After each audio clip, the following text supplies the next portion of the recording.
The NASDAQ down about 200, going 73,000 jobs. Welcome to the Chud Report. I would like to give you a story, a tale, if you will, in 3 parts. Just 2 days ago, 7/30/25, 1 million views. Howard Luttnick, the Commerce Secretary for Donald Trump. The Trump economy has officially begun. Word up, dog. Finally, the tyranny of Biden's first quarter is behind us. 8 months into the year, finally, that first quarter of Biden is behind us because of the Tariffs. So Luttnick says, congratulations, America. 3% today. And the next line is particularly forbearing to this tale in 3 parts. 3% today, and we are just getting started. George Bush 2008 vibes. So let's check into Kevin McCarthy's main piece. Maria Barfalamo. The NASDAQ down about 200, going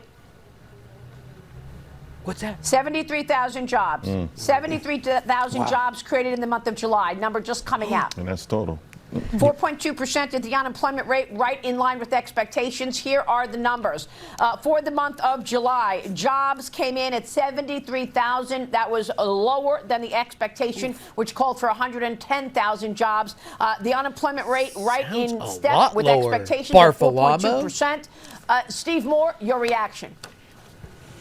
Look, I think this is all a result, this disappointing number is a result of all the turmoil over tariffs and trade wars. Oh, you think? Yeah. You think, Barfalamo? So just how bad is only putting 73,000 jobs on the board in July? Well, if you're a chud, the White House knows you're not too bright. You're not going to get it. So they acted like it was a brag. They posted it like 73,000 is good. But here, you want to know how good it is? That was weaker than expected. But the real news is there were all these massive downward revisions for both May and June. May, originally, the government said the economy added 144,000. Now, 19,000. That is a major revision. This is the biggest revisions we've seen since COVID. June was originally at 147. Now it's just at 14,000. You can see it on that bar chart there. June was the worst since December of 2020. I just talked to Joe Brusuelas, he's the chief economist over at RSM, and he said, this report that we just got, when you look at the July numbers and the revisions, he says this is the worst major economic report we've gotten since the end of the pandemic era. June was the worst since December of 2020. Who was president?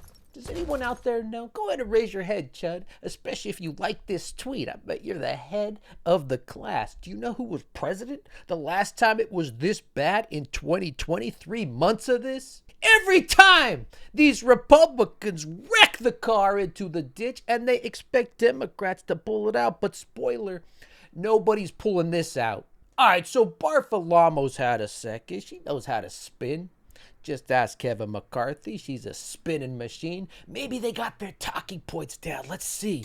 Critical for the Federal Reserve's next move. Stephanie, how do you read things? Stephanie. Well, I'm just stunned at another number in this report, and that is the downward revision to the June figure from 147,000 to just 14,000. Wow. So looking over the last 3 months, we've got 73,000 in July, 14,000 in June, and 19,000 in May. Those are incredibly weak headline numbers, and that's the total, not just private jobs. So this is a very soft report. And I guess what I'm really blown away by is that July generally is a report where the seasonals are such that you can surprise on the upside very easily, because 1 million people roughly drop out of the labor force with the school year, the school vacation. So that sets a very low seasonal bar for the data to clear, and clearly we tripped over the bar. Tripping over the bar is the base. It is the D- student. It's why you can put up a tweet that says 73,000 jobs like it's a good thing. 40%, 50%, 80% of this base were like, wow, 73,000, that's a big number. That's a lot. That's a lot of jobs. Maria Barfalamo, you're treading water. You know what you need to do. I'm looking at this panel right now. White woman, white guy, white woman, white guy. There it is. There's your answer, Barfalamo. Hit up that token.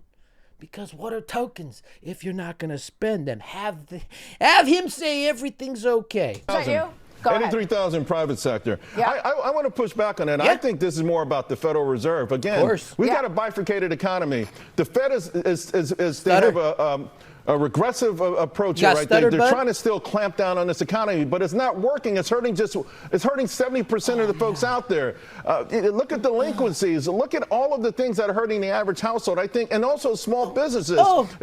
Coming into this year, the biggest question was, how would they even refinance? We're talking about financing government debt. How do we help the small businesses out there? There are two economies. The Fed's looking at the wealthiest folks out there and thinking it means everyone, and I think that's hurting the jobs market more than anything else. Good point, stutterer. What about the Fed? What about those small businesses? Do you think maybe the tariffs could be hurting the small business? No, not the tariffs. It's Jerome Powell. It's not the tariffs. It's not the people that get all their stuff imported over here having to jack up the prices, not knowing with certainty from day to day how much something is going to cost. Stuttering Steve here says, no, it's all the Fed. It's not Donald Trump. Okay, Maria Barfalamo. And then they'll just cut to this. They really just went to this next. Hillary's emails. Because they have nothing left to say on the worst performance since the last worst performance from the same guy. Ask Epstein. With one of the worst performances outside the bedroom, maybe Trump should take a minute to reflect on his policies, right? Come out, reassure us, it'll be all right. And we should tell our viewers, we just got word from our producers that the commissioner of the Bureau of Labor Statistics has officially been fired now. David, what kind of precedent does this set? I mean, he's not, to be clear, he's not provided any actual evidence here. Yeah.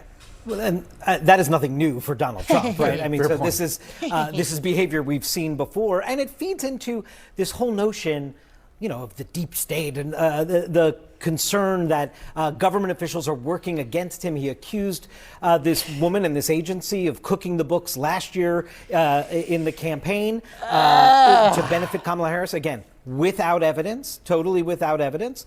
And so I take the point that, yes, this is a human being, and Donald Trump is not a stranger to being impervious to that, as he seems to be here. But thank you, guy who looks like the guy who was caught on camera jacking it, but isn't the guy. That's a Tobin, and I think this is another guy. So thank you for those insights that Donald Trump is corrupt, he lies to his base, and instead of taking responsibility when the accountant is like, imagine that, you go to your accountant, they're like, wow, you're $2 million in debt. Well, I'll just fire you.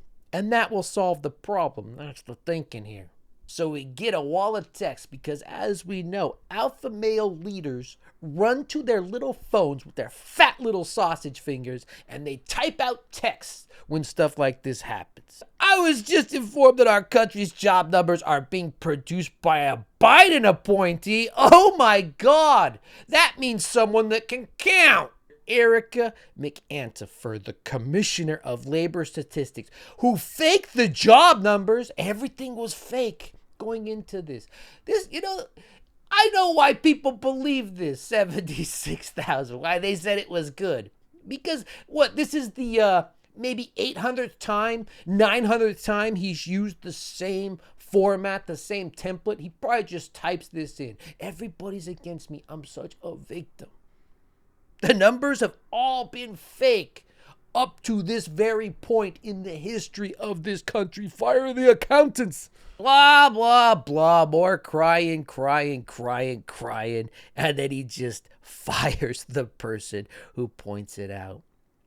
I don't know, guys. Maybe Mr. Serious Kudrow could help out. Now, we picked a terrific day for it. National Economic Council Director, my good friend Kevin Hassett, who's going to be very busy. Hello, Kevin. Kevin, let's just start. Mr. Trump fired the Miss Trump. Labor Statistics Is that how he identifies these days? Shoot up some Bud What's your Light. take on that? Do you think the BLS is guilty of political manipulating with all of these downward revisions? What do you think, Guy? Well, I think that what you can do is you could look at the numbers and see what's been happening. And basically, the BLS has been revising numbers all over the place in a way that makes it so that I don't think anybody really can trust that the numbers are right, which,ever way they're going. Nothing is as an real. example, right now we're looking at the mean typical revision since COVID, north of 80,000. The revision over the last 2 months outside of COVID was the biggest revision since the 1970s. And so basically what happened is the data got very, very noisy and awful during COVID because it was so hard to do surveys. And then it really this jar of mayonnaise is boring. He's just walking the line. But I want you to know, even though he is a jar of mayonnaise, just spurting out vanilla yogurt, this third act of firing the accountants, telling you nothing is real, is a cornerstone of Donald Trump. It's a cornerstone of fascism. It's going to keep going on. It's in every area they talk to you about. Nothing's real. Whether you talk about immigration, whether you're talking about Epstein, whether you're talking about a jobs report, they tell you you can't trust anybody but them. This is a cornerstone of fascism. We're not going to get too deep in this episode. I just want to show you this because they put this out. I just want you to go through what the thinking process. They put this out first because they knew that the people were too dumb to understand that's a bad number. Once they started saying, once Maria Barfalamo, needed to change those pants, Kevin McCarthy will do it for you, Maria. Once she had to change those pants, then they started spinning. Then they were like, well, now it's the deep state. It's the numbers have never been right in the history of the United States until now. You know what I mean? It's exhausting. The Chud Report. Just got back from New York. I bought this, right? Sopranos. I think that's YouTube appropriate. That's the Sopranos. Woke up this morning. Got myself. I'm not going to say the rest of that song because an upcoming episode is going to be about the algorithm of YouTube. And if I say the next line in, woke up this morning, got myself a... that could mess me up. That could mess up my algorithm. So that, 90% of my followers don't see it. So stay tuned for that episode. I'm going to write it. It's going to be a longer one.